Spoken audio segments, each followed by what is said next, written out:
Hey, my mates. Yeah, brilliantly played. Really, really like it. Well done. And then the little chat there with you, just trying to feel a little more inside and flatter baseball swing. Yeah, that's exactly the idea. Yeah, obviously we don't want to take the club inside, but that's exactly the right idea. But anyway, very, very well played. Now, what I like, okay, and it happened almost by accident, and mate, also, yeah, you deserve. Don't always get what you deserve in this game, but you deserve this. Um, but also, I'm really happy it happened at this point because it must show you that you don't have to swing perfectly to be a brilliant golfer. Okay, obviously we try and get that thing as close to perfect as often as possible. But in between that, okay, you're going to swing good, okay, or really good, but not perfect, and play really, really well. So don't forget that. Okay, because I think sort of mid-December there, you're like, oh no, go back to the drawing board and start all over again. I've got so much to do. Okay, and this came perfect time for us because, as I was trying to explain to you there, it's going to click. As much as it's a difficult thing for you to get correct, it's actually going to click quite easily, and I'm really glad it did. Okay. Now, what's making it, or what's helping us get it to click and hit a lot of their shots is that downswing. There's no manipulation on that downswing, so we're not going sort of this way, that way. You know what I mean? Adding back tilt and impact, which I'm going to get a little bit more into just now. So the downswing is all going in the correct direction. Everything's moving in the correct direction. Okay, not always perfectly on plane, not always perfectly synchronized, but it's all moving in the right way, and that's what makes it so much easier.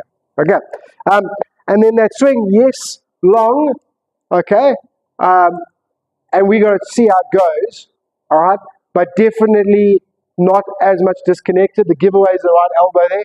That right elbow didn't go. You didn't get that. You didn't get that change in shoulder plane there. Okay, and you're obviously close to the plane line much quicker. Okay, so club head still got other side of the hands. Okay, which ideally I would like club head to stay there, and then we get on plane that one frame earlier in that video.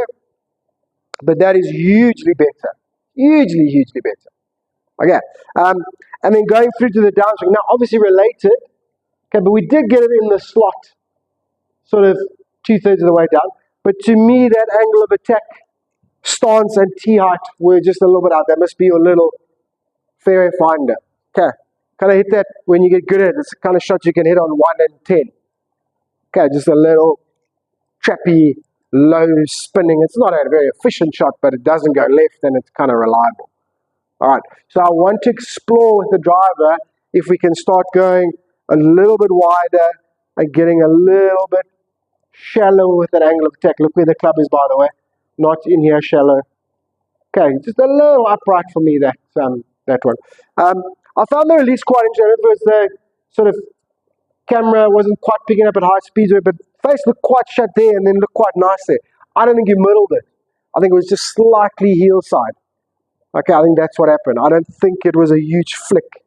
Okay, definitely looked like the face shut a little bit and then was stable after that. I think it was not 100% middle. Okay. Anyway, so that's where we're at. And then just so you know, just as we understand these things, okay, back tilt, especially with the driver, we've spoken about it. Okay, back tilt with the driver is excellent. It's exactly what we want with the driver. All right, we mustn't forget that. What we don't want, okay, is to be adding back tilt as we're accelerating. That we don't want to do. Okay, but if you take that swing that you made and go there, a little bit wider, automatically add that back tilt and make the same swing, okay, I think it's going to be really close to what we want. And then we will have a bit of back tilt so that the angle of attack is nice, the spin rate is a bit lower, and the start line's a little bit better. Okay, so I want you to try a few of those. Anyway, very, very happy, right? So carry on with what we do. So we're going to do some length control and plane together to warm up. So we're going to start with 9 to 3. Remember 9 to 3s. Okay, 9 to 3s. But we're focusing on setting that thing in the slot. Okay, right, that's better. Sorry about that, my mate. Didn't even notice it. Okay, so let's get into our work. All right, so we're going to do some length control, okay, with the plane. All right, that's part of our warm-up. Okay, so we're going to do the 9 to 3 wedges. Remember the 9, turning the shoulder to 9, turning the shoulder to 3. Okay, but we're going to focus on the plane. So obviously that takeaway is going to feel a little closer to here. Okay, but I want to set it on the plane. Even if it's a little bit flat, don't worry, we'll figure it out, right? So a little 9 to 3s, but set on plane.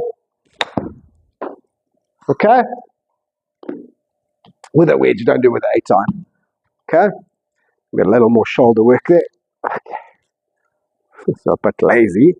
Right. Okay, 9 to 3, set it on plane. Alright, I kind of feel the plane. Maybe you won't at first sort of how to get that club back there with the body rotation, but it doesn't matter as long as you get the idea. Okay, and then 10 to 2. Okay, same thing. So little 10 o'clockers, alright, but we're setting them on plane. So it's just the club head more than anything. Shoulder, plane and arm depth with the irons and wedges are normally really good for you. So it's just setting that 10 o'clock.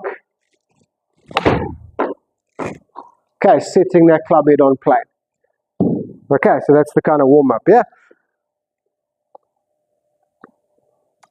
Okay, then we're going to go double knee flex drill. Okay, reason for that, okay, is I like what it did 2 weeks ago to this, and most importantly, I love what it did to the downswing. The downswing became very, very neutral and repeatable. Okay, so double knee flex through the back. So you can do 8, 6, 4, 3 wood and driver. Okay, but this time with double knee flex, I want 3/4 swings, please. Okay, so not full swings. Okay, double knee flex further from the ball and just little 3/4 swings. Try and get comfortable. Okay, with that. All right, all through the back. Nice and still. Little 3/4 swings. If you have to play 3/4 distance, that's also fine. Okay, and then the last bit of work, okay, is full back swings. Okay, again, so that feel of what we've been working with the right shoulder, but we want it shorter, and most importantly, we want the club flatter. You can see through the session we'll be working on getting that club head a little more there, a little more there, a little more there. Okay, now going to normal stance, normal swings. Okay, a little shorter, but most importantly, see if you can set the club a little flatter. Okay, don't let that club go up and across. Okay, just set that club nice and flat. Okay, through the back. All right, and then drivers. Same field, same ideas, but your last drivers, I want to see if you can widen that stance a little bit, let the head and chest work a little behind it. Okay, make the same swings and just we'll discuss, or if you take videos, we'll check on what happened. Okay, obviously if they start to go left again, we'll bring it back. Keep that little spinny slider for now.